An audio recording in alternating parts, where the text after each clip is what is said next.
पर वहां उन्हें पता चला राजू कुछ दिनों से कॉलेज आ ही नहीं रहा था। वो सोच में पड़ गए। राजू घर से कॉलेज के लिए आता तो था, पर जा कहाँ रहा था। ये बात जानकर उसके पापा वहां से लौट गए। राजू घर लौटने के बाद उसके पापा वो कहाँ गया था पूछे। राजू के पास कोई जवाब नहीं था। वो गुस्से में बिना खाए पिए ही सो गया। उस दिन राजू की मम्मी पापा सो नहीं पा रहे थे। राजू के बर्ताव से उन्हें लगा राजू किसी गलत संगत में पड़ गया है। ठीक उसके अगले दिन राजू कॉलेज के लिए निकल गया और ठीक उसके पीछे पीछे उसके पापा राजू का पीछा करते हुए। राजू उस झोपड़ी के पास पहुंचकर हॉर्न बजाने लगा। कुछ देर बाद वो लड़की बाहर निकली। राजू उस लड़की को लेकर एक पहाड़ी के पास गया। वहां दोनों बैठकर बातें करने लगे। राजू के पापा ये सब दूर से देख रहे थे। वो उसके पास गए और पूछे, तू अकेला यहाँ बैठकर किससे बात कर रहा है? और पापा को यूं अचानक देखकर राजू डर गया और डरते हुए उस लड़की की ओर देखा तो पता चला वो लड़की वहां कहीं भी नहीं थी। राजू के पापा उसे घर ले गए। घर पहुंचने के बाद उन्होंने राजू से माजरा क्या है पूछा और राजू ने भी डर के मारे पापा को पूरी सच्चाई बता दी। राजू के पापा राजू के ऊपर कोई बुरी आत्मा का साया है जानकर तांत्रिक बुलाकर उसे झाड़ फूक करवाए। उसके बाद राजू का बाहर जाना बंद हो गया। ऐसे कुछ दिन बीत गया। एक दिन रात को राजू सो रहा था।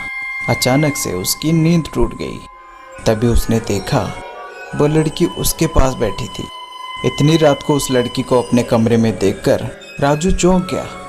राजू धीमी आवाज से उस लड़की से पूछा, तुम इतने रात को यहाँ कैसे आई?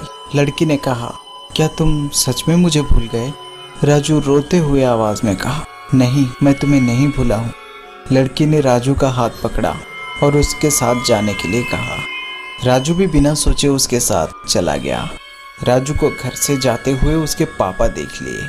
जरूर कुछ गड़बड़ है ये सोचकर वो भी उसके पीछे पीछे गए, उसी पहाड़ी के ऊपर जहां वो दोनों अक्सर मिलते थे। राजू को उसके पापा पीछे से जोर जोर से पुकार रहे थे, पर वो सुन नहीं रहा था क्योंकि राजू उस लड़की के वश में था। आगे एक गहरी खाई थी। राजू उसी खाई की ओर बढ़ रहा था, इसलिए राजू के पापा दौड़ कर गए राजू को बचाने के लिए। राजू ठीक उसी खाई की ओर पैर बढ़ा ही रहा था कि तभी उसके पापा उसे पीछे से पकड़ लिए और एक सख्त चांटा जड़ दिए उसके गाल पर।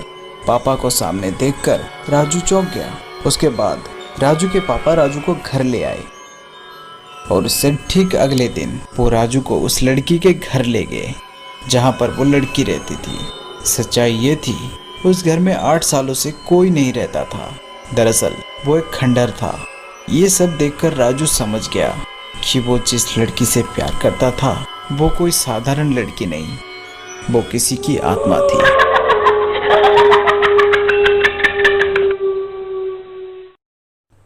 इस कहानी के पहले भाग में आपने देखा था राजू कॉलेज से वापस आते वक्त एक लड़की को लिफ्ट लेता है। लड़की इतनी सुंदर थी कि पहली नजर में ही राजू को उससे प्यार हो गया। उसके बाद राजू किसी न किसी बहाने उसे रोज मिलने लगा और ये मिलना जुलना इतना बढ़ गया था कि उसके लिए राजू अपनी कॉलेज तक बंद कर चुका था। जब इस बात की भनक उसके पापा को लगी तब उन्होंने राजू का पीछा किया। उन्होंने जंगल में राजू को किसी से बात करते हुए देखा और जब वो उसके पास पहुंचे तब वहां कोई नहीं था। उन्होंने राजू से पूछताछ की तो उसने सब कुछ सच सच बता दिया। उसके बाद राजू का घर से निकलना बंद हो गया और एक दिन रात को राजू की आंख खुली तो वो लड़की राजू के कमरे में उसके आंखों के सामने थी। उसने राजू को अपने साथ चलने को कहा और दोनों वहां से भाग गए। राजू अनजाने में अपनी मौत की ओर बढ़ रहा था और तभी उसके पापा उसे बचा लेते हैं। राजू जिससे प्यार करता था वो एक चुड़ैल है, ये बात उसे पता चल चुका था। उस दिन के बाद से राजू गुमसुम सा रहने लगा था क्योंकि उसे पहली बार किसी से प्यार हुआ था। और विडंबना देखिए, प्यार हुआ भी तो किससे? एक चुड़ैल से जो उसकी जान लेने जा रही थी। ये सब बातें चारों तरफ हवा की तरह फैल गई। उसके दोस्त अब उसे चिढ़ाने लगे थे जिससे वो और भी दुखी होता जा रहा था। अब राजू अपनी दोस्तों से भी अलग रहने लगा था राजू को इस हाल में देखकर उसके पापा दिल्ली पढ़ने भेज दिया। उन्हें लगा नई जगह नई दोस्तों के साथ राजू अपने आप को बदल पाएगा, और वो इस बार भी सही थे। वहाँ राजू के कुछ दोस्त भी बन गए थे। अब राजू धीरे धीरे नॉर्मल होने लगा, और इसमें सबसे बड़ा हाथ श्रुति का था। श्रुति और राजू दोनों एक ही कॉलेज में पढ़ते थे और दोनों बहुत अच्छे दोस्त थे। समय के साथ दोनों की दोस्ती प्यार में बदल गया था, और इस तरह कुछ साल बीत चुके थे। राजू को एक अच्छी नौकरी भी मिल चुकी थी। आज इतने सालों बाद राजू पहली बार अपने घर वापस आया था। उसके माँ और पापा खुशी से फूले नहीं समा रहे थे। उसी दिन रात को राजू की माँ और बाबूजी बात कर रहे थे। राजू अब शादी के लायक हो गया है, क्यों ना उसकी शादी कर दी जाए।